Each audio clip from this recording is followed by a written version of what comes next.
Masyarakat Sunda terkenal dengan keragaman kebudayaannya. Salah satu keragaman masyarakat Sunda adalah permainan tradisional yang identik dengan nama Kaulinan Barudak. Namun, saat ini permainan tradisional sedang menurun eksistensinya.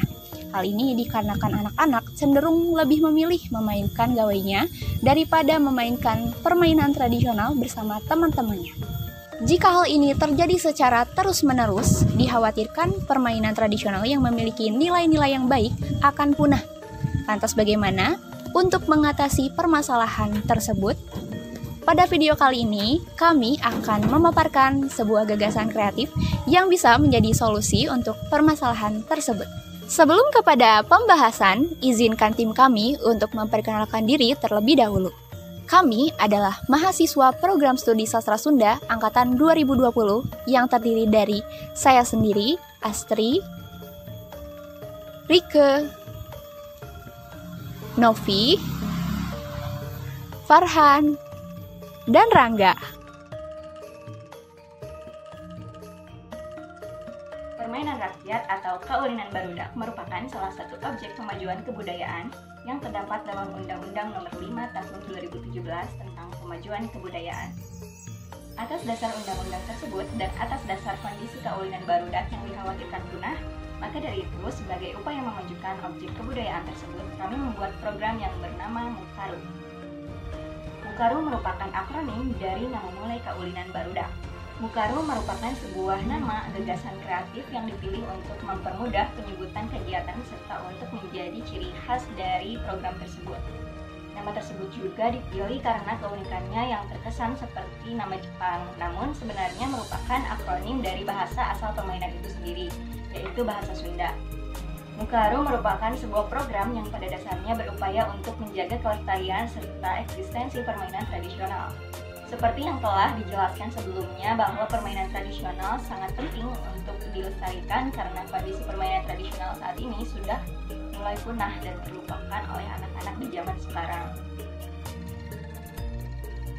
Konsep kegiatan dalam upaya pemajuan kebudayaan yang sesuai dengan amanat Undang-Undang Nomor 5 Tahun 2017, ada 4 langkah strategis yang bisa dilakukan, yaitu perlindungan, pengembangan, pemanfaatan, dan pembinaan. Adapun yang menjadi landasan Mukaru adalah langkah perlindungan. Perlindungan merupakan upaya menjaga keberlanjutan kebudayaan sebagai warisan bagi dunia dan generasi penerus. Tindakan perlindungan diatur pada pasal 16 hingga 29 dalam Undang-Undang Pemajuan Kebudayaan.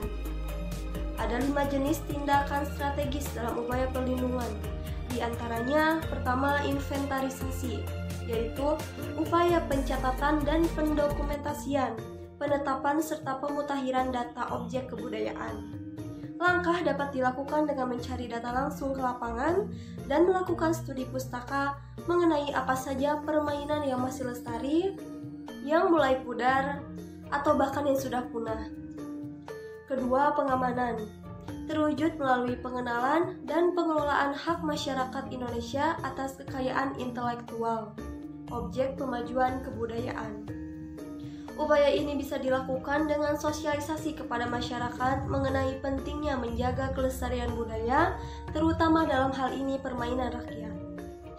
Yang ketiga, pemeliharaan, terwujud melalui pemantauan dan penanganan kondisi objek pemajuan kebudayaan.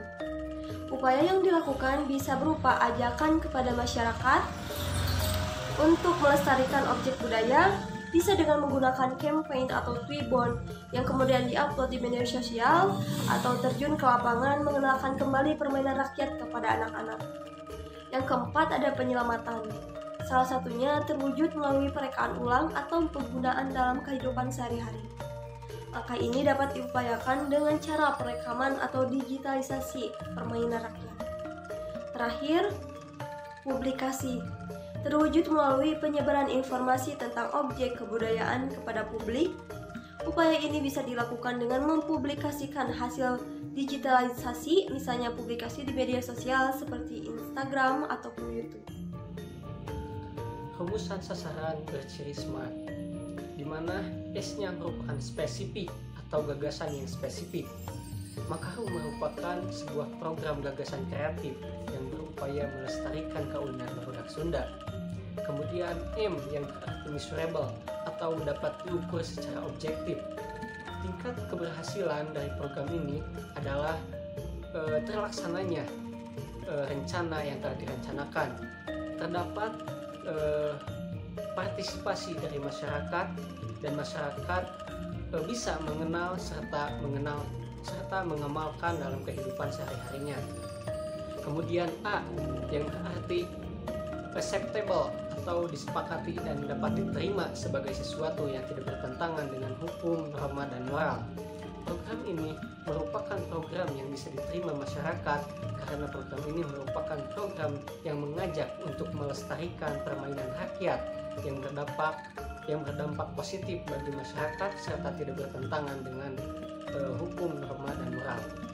Kemudian R yang berarti realistik, yakni berpeluang untuk dicapai. Program ini dapat berpeluang dicapai karena dilaksanakan secara hibrid, bisa luring atau daring. Aksi daring dari kegiatan ini cukup dengan memposting Kwibon sebagai bentuk ajakan kepada masyarakat. Adapun aksinya secara langsung dapat dilakukan di lapangan di sekitar tempat tinggal peneliti sehingga berpeluang untuk dilaksanakan. Kemudian T-nya yang berarti time bound, yakni tenggat waktu ketercapaian. Untuk mencapai keberhasilan program ini dari mulai persiapan dan pelaksanaan dibutuhkan waktu kurang lebih 2 bulan atau 8 minggu. Sahabat sasaran yaitu masyarakat Sunda, terutama anak-anak.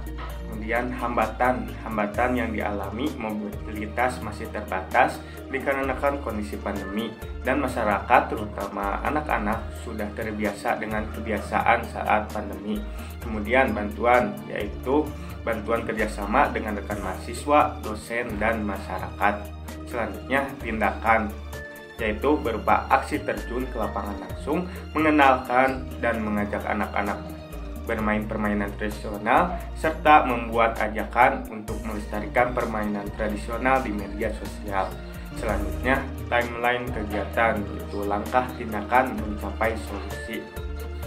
Riset awal terkait kondisi di lapangan dilaksanakan pada minggu ke-1.